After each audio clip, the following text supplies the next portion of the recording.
Hey there, guys and gals. Good morning. It's Sigs and Riggs here. Um, I have a little tip I want to share with everybody this morning, and it could really help you out. Um, so here we go. It's on my SDS100. Now, I have sent my SDS100 out to Uniden twice now for the same problem every time, and it's always a cold solder joint.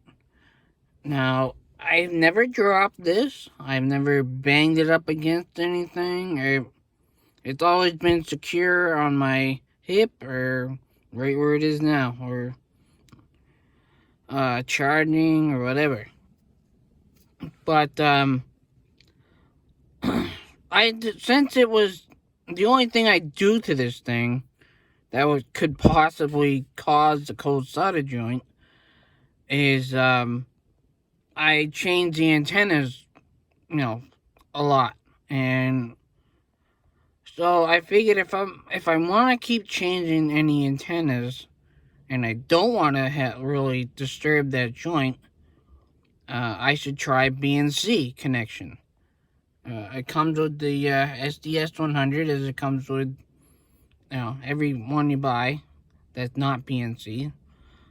This is a SMA connection originally, so without this adapter on it, it's BNC. So now we're hooked up right now to my truck's roof antenna, but I had a dilemma. I said I get all my antennas that I change are SMA, so how am I gonna get them onto a BNC connection? Well, I looked around on Facebook, not Facebook, sorry, eBay, and I found these.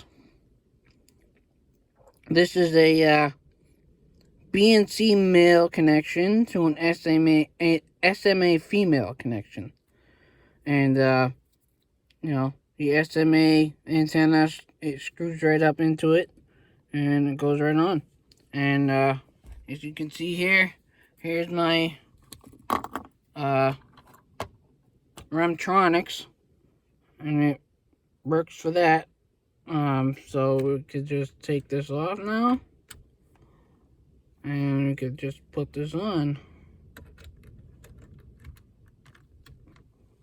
without probably as little, if not any, disturbance to that joint. So, and you get a little height difference too.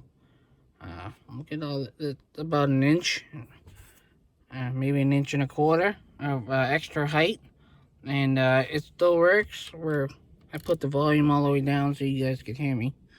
But yeah, so now I don't have to worry about screwing the antennas on or putting them on too tight or any of that stuff. Now I just put it down and turn it and done. So if you guys think you might have a cold solder joint, or you've had one in the past, and you're looking to do something else so you don't get a cold solder joint, this is probably gonna work for you.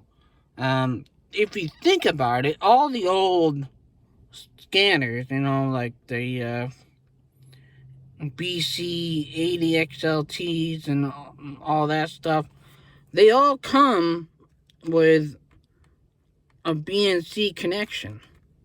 And I've never had any cold solder joints on those before, or even thought about it. So, I think this is probably the better way to go. The BNC connection. Everything works the same. I think. And I like it. I'm down here at the beach and I'm listening to everybody. And, I think I'm going to be happier with the BNC connection, not having to send these into Uniden every year for a cold solder joint for $100. So that's a tip for me, guys and gals. I hope you keep watching my channel, and stay armed and safe.